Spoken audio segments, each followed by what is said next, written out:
माता पिता के गुजर जाने के बाद दोनों बहनों की जिंदगी बदल गई थी। बड़ी बहन अर्पिता ने कड़ी मेहनत और संघर्ष करके आर्मी ऑफिसर बनने का सपना पूरा किया था। वह अपने माँ बाप का सपना भी पूरा कर चुकी थी। वहीं छोटी बहन अनिका, जो अब भी केवल 14 साल की थी, अपनी पढ़ाई पर ध्यान दे रही थी। एक दिन अर्पिता ने सोचा कि वह खुद अपनी बहन को स्कूल छोड़कर आएगी। सुबह दोनों बहनें घर से निकली। रास्ते में हंसी मजाक करते हुए जब वे बाजार के चौराहे पर पहुंची और सड़क पार करने ही वाली थी, तभी अचानक तेज रफ्तार से आती हुई एक मोटरसाइकिल ने उन्हें टक्कर मार दी। दोनों बहनें सड़क पर गिर पड़ी। मोटरसाइकिल चला रहा था इंस्पेक्टर राघव। वह गुस्से में बाइक रोककर उतरा और जोर से चिल्लाया, तुम लोगों को दिखाई नहीं देता? सड़क पार करना भी नहीं आता? अभी अगर चोट लग जाती तो दुनिया छोड़ने की इतनी जल्दी है क्या? गमवार की गमवार ही रहोगी। इतना कहकर उसने अचानक अर्पिता को जोरदार थप्पड़ जड़ दिया। थप्पड़ इतना तेज था कि अर्पिता लड़खड़ा गई, मगर खुद को संभाल लिया। यह सब देखकर आसपास भीड़ इकट्ठी हो गई। लोग तमाशा देखने लगे, मगर कोई आगे बढ़कर कुछ बोला नहीं। इंस्पेक्टर राघव और ज्यादा गुस्से में बोला, यह सड़क तुम्हारे बाप की है क्या? जैसे मन आए चलने लगी हो, ऊपर से मुझे ही गलती बता रही हो। अर्पिता शांत खड़ी सब सुन रही थी। उसकी छोटी बहन अनिका रो पड़ी और कहने लगी, दीदी चलो ना, छोड़ो, जाने दो। लेकिन अर्पिता चुपचाप सब्र कर रही थी। उसने सिर्फ इतना कहा, सर हम लोग सड़क पार कर रहे थे, आपने हमें टक्कर मारी है। गलती हमारी नहीं आपकी है। यह सुनते ही इंस्पेक्टर और उखड़ गया। आसपास खड़े लोग यह सब अपनी आंखों से देख रहे थे। उनके कानों में राघव की गालियां और बेइज्जती के शब्द गूंज रहे थे। अर्पिता को बिना वजह थप्पड़ मारा गया था, अपमानित किया गया था। आखिरकार अर्पिता और अनिका वहां से रोते हुए घर लौट आई। घर आकर अर्पिता माँ बाप की याद में और ज्यादा टूट गई। उसने सोचा, काश माँ बाप आज होते तो कोई हमें इस तरह अपमानित करने की हिम्मत नहीं करता। लेकिन अर्पिता हार मानने वालों में से नहीं थी। उसने ठान लिया, इस इंस्पेक्टर ने जो किया वह कानून के खिलाफ है। मैं इसकी शिकायत करूंगी। इसे इसकी औकात दिखाकर ही दम लूंगी। इसे सस्पेंड करवा कर रहूंगी। अगले दिन अर्पिता ने साधारण सफेद साड़ी पहनी और बिल्कुल आम लड़की की तरह थाने निकल पड़ी। थाने पहुंचने पर उसने देखा कि इंस्पेक्टर राघव मौजूद नहीं था। ऑफिस में एसएओ दिलीप सिंह बैठे थे। अर्पिता सीधा उनके पास गई और बोली, सर मुझे रिपोर्ट लिखवानी है। मैं एक आर्मी ऑफिसर हूं। कल जब मैं अपनी बहन को स्कूल छोड़ने जा रही थी, तभी इंस्पेक्टर राघव ने हमें टक्कर मारी। हमें उठाने या माफी मांगने की जगह उन्होंने मुझे थप्पड़ मारा और लोगों के सामने गालियां देकर अपमानित किया। मैं चाहती हूं कि आप उनके खिलाफ रिपोर्ट दर्ज करें। एसएओ दिलीप सिंह यह सब सुनकर गंभीर हो गए। उन्हें समझ आ गया कि इंस्पेक्टर राघव ने बड़ी गलती की है। उन्होंने कहा, मैडम अर्पिता आप टेंशन मत लीजिए, मैं इस मामले में आपका साथ दूंगा। राघव ने जो किया है वह गलत है और कानून के खिलाफ है, मगर मेरे लिए अकेले उसके खिलाफ कार्यवाही करना आसान नहीं होगा। इसके लिए सबूत और गवाह दोनों चाहिए होंगे। आप सबूत और गवाह जुटाइए, फिर मैं यह मामला एएसपी और डीएम तक लेकर जाऊंगा। तब इंस्पेक्टर राघव को उसके किए की सजा जरूर मिलेगी, लेकिन बिना सबूत हम कुछ नहीं कर पाएंगे। अर्पिता ने गंभीरता से उनकी बात सुनी। उसने मन ही मन ठान लिया कि अब वह हर हाल में सबूत और गवाह जुटाएगी। वह जानती थी कि यह सिर्फ उसकी लड़ाई नहीं है, बल्कि उन तमाम लोगों की लड़ाई है जिन्हें वर्दी पहनकर कुछ लोग अपनी ताकत दिखाते हैं। अर्पिता घर लौटी, लेकिन उसका मन अशांत था। वह सोच रही थी अब आगे क्या किया जाए। सबूत कहाँ से मिलेगा, गवाह कौन बनेगा। तभी उसके मन में एक ख्याल आया, जहां मेरे साथ यह घटना हुई थी उस जगह के आसपास की दुकानों में तो सीसीटीवी कैमरे लगे होंगे। अगर फुटेज मिल जाए तो वही मेरा सबसे बड़ा सबूत होगा। यह सोचकर वह तुरंत बाजार की ओर निकल पड़ी। जिस जगह इंस्पेक्टर राघव ने उसे थप्पड़ मारा था, उसके आसपास की दुकानों में जाकर उसने पूछा, क्या आपकी दुकान में सीसीटीवी कैमरे लगे हैं? अगर है तो कल का फुटेज दिखा सकते हैं।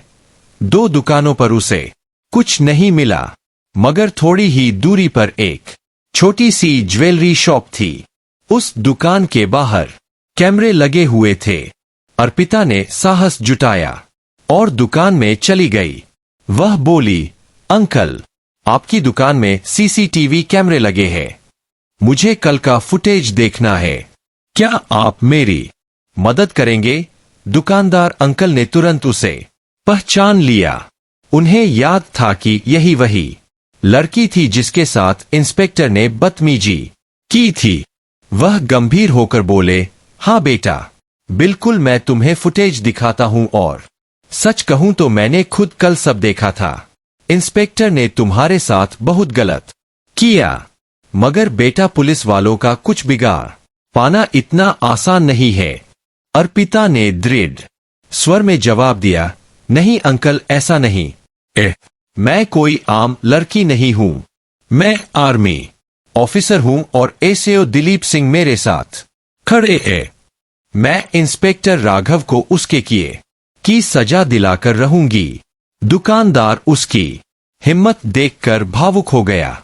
उसने कहा, ठीक बेटा, यह रही कल की फुटेज, इसे ले जाओ। अर्पिता ने फुटेज अपने फोन और पेन ड्राइव में सेव कर ली, लेकिन वह यही नहीं रुकी। उसने दुकानदार से कहा, अंकल, यह फुटेज तो एक सबूत है, मगर मुझे गवाह भी चाहिए और सबसे अहम गवाह आप है। प्लीज आप मेरे साथ खड़े हो जाइए।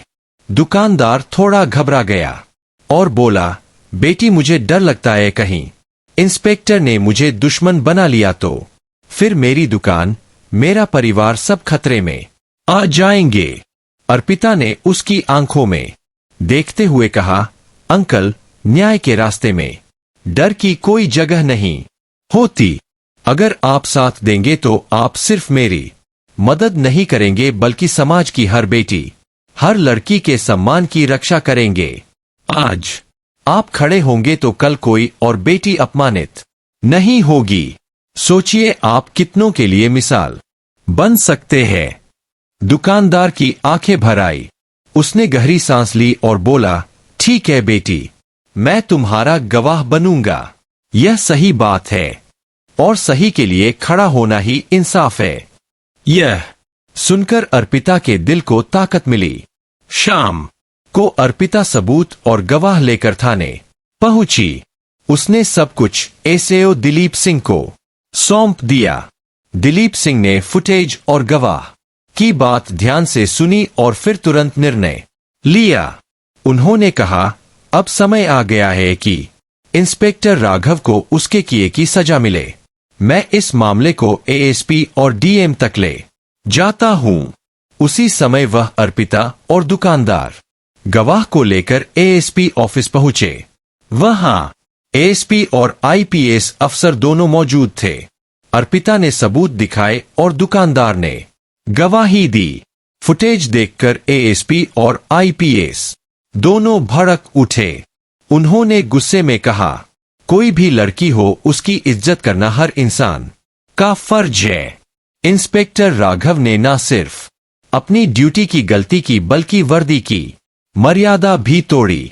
उसने सड़क पर एक आर्मी ऑफिसर का अपमान किया, थप्पड़ मारा और कानून का मजाक उड़ाया। यह बर्दाश्त से बाहर है। एसपी ने तुरंत डीएम को सूचना दी। डीएम ने कहा कि इस मामले को छिपाना नहीं चाहिए। अगले ही दिन सुबह जिले के सबसे बड़े हाल में प्रेस कॉन्फ्रेंस बुलाई गई। उस प्रेस मीटिंग में जिले के बड़े अधिकारी, डीएम, एसपी, डीएसपी, आईपीएस अफसर सभी मौजूद थे। पत्रकार भी वहां इकट्ठा हुए और सबसे अहम अर्पिता भी वहां मौजूद थी। अब पूरा जिला देखने वाला था कि वर्दी के नाम पर गुंडागर्दी करने वाले इंस्पेक्टर राघव के खिलाफ आखिरकार क्या फैसला होता है। हॉल में प्रेस कॉन्फ्रेंस शुरू हो चुकी थी। चारों तरफ पत्रकारों का जमावड़ा था। हर न्यूज चैनल के कैमरे चालू थे। सामने मंच पर डीएम, एसपी, डीएसपी, आईपीएस अधिकारी और एसएचओ दिलीप सिंह बैठे थे। मंच के बगल में खड़ी थी अर्पिता। वह अब किसी अपमानित लड़की की तरह नहीं बल्कि एक बहादुर सिपाही की तरह खड़ी थी। एसएसपी ने माइक उठाकर कहा, हम सब यहां एक गंभीर मामले पर प्रेस को जानकारी देने आए हैं। कल हमारे जिले में एक ऐसी घटना हुई जिसने वर्दी की गरिमा पर सवाल खड़े कर दिए। हमारे थाने के इंस्पेक्टर राघव ने ड्यूटी के दौरान न सिर्फ अपनी मर्यादा तोड़ी बल्कि एक नागरिक पर हाथ भी उठाया। वह नागरिक कोई साधारण व्यक्ति नहीं बल्कि भारतीय आर्मी की ऑफिसर कैप्टन अर्पिता है। पूरा हॉल सन्नाटे में डूब गया। पत्रकारों की कलमें और कैमरे तेजी से चलने लगे। एसएपी ने आगे कहा, हमारे पास गवाह भी है और सीसीटीवी फुटेज भी है। यह घटना सिर्फ एक थप्पड़ की नहीं बल्कि कानून और संविधान का अपमान है। कानून सबके लिए बराबर है, चाहे वह पुलिस इंस्पेक्टर हो या कोई आम नागरिक। इसलिए हमने इंस्पेक्टर राघव को तत्काल प्रभाव से सस्पेंड करने और उसके खिलाफ विभागीय जांच बैठाने का निर्णय लिया है। पूरा हॉल तालियों से गूंज उठा। यह खबर पूरे जिले में आग की तरह फैल गई। मीडिया चैनलों ने लगातार इसे ब्रेकिंग न्यूज की तरह दिखाना शुरू कर दिया। हेडलाइन चल रही थी, वर्दी का दुरुपयोग करने वाला इंस्पेक्टर सस्पेंड। आर्मी ऑफिसर की बहादुरी से इंसाफ मिला। इंस्पेक्टर राघव को उसी शाम थाने में बुलाया गया। जैसे ही वह वहां पहुंचा, उसे एएसपी ने सख्त लहजे में कहा, राघव, तुम्हारी जगह कानून की रक्षा करना था, लेकिन तुमने वर्दी का दुरुपयोग किया।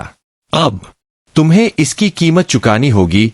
राघव ने सफाई देने की कोशिश की। सर, यह सब झूठ है। लोग बढ़ा चढ़ाकर बोल रहे हैं। मगर तभी एसएओ दिलीप सिंह ने सबूत और गवाह सामने रख दिए। सीसीटीवी फुटेज चलाया गया जिसमें साफ दिख रहा था कि कैसे राघव ने पहले बाइक से टक्कर मारी और फिर थप्पड़ मारा। अब राघव के पास बोलने को कुछ नहीं था। उसी समय उसे सस्पेंशन ऑर्डर थमा दिया गया और विभागीय जांच कमेटी गठित कर दी गई।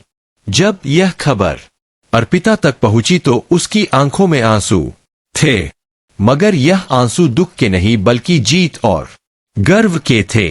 उसकी छोटी बहन अनिका उसके गले लग गई और बोली, दीदी, आपने तो कर दिखाया।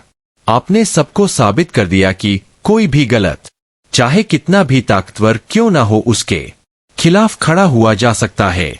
अर्पिता ने धीरे से जवाब दिया, अनिका, यह सिर्फ मेरी लड़ाई नहीं थी।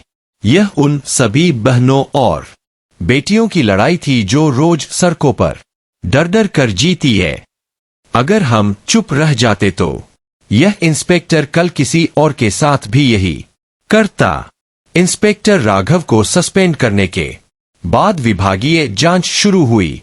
अर्पिता ने सारे सबूत और गवाह प्रस्तुत किए। दुकानदार अंकल ने भी कोर्ट में गवाही दी। जांच कमेटी ने पाया कि राघव ने ड्यूटी के दौरान बाइक तेज चलाकर नागरिकों की जान जोखिम में डाली। उसने माफी मांगने के बजाय थप्पड़ मारकर बदसलूकी की। उसने सार्वजनिक स्थान पर महिला का अपमान किया।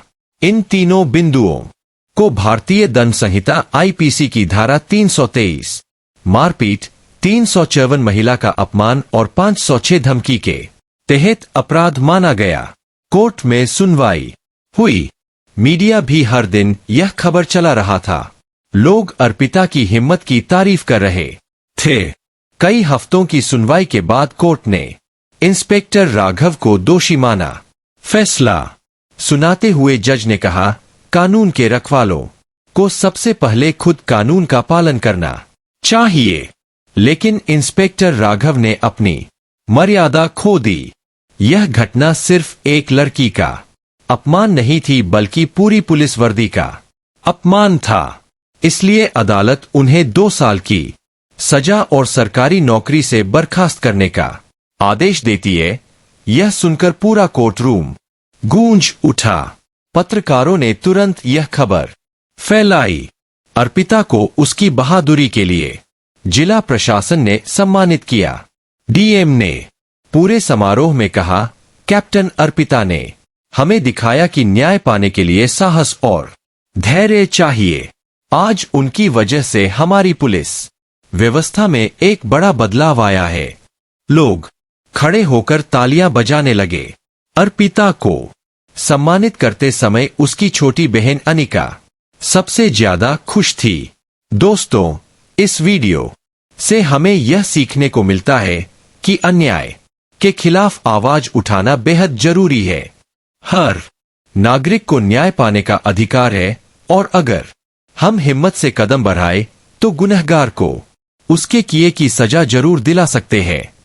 अगर आपको यह वीडियो पसंद आया हो तो कृपया इसे लाइक करें, अपने दोस्तों और परिवार के साथ ज्यादा से ज्यादा शेयर करें और हमारे चैनल मशहूर वॉइस को सब्सक्राइब करना ना भूलें ताकि आपको ऐसे ही ज्ञानवर्धक, रोमांचक और सच्ची घटनाओं पर आधारित वीडियो मिलते रहें।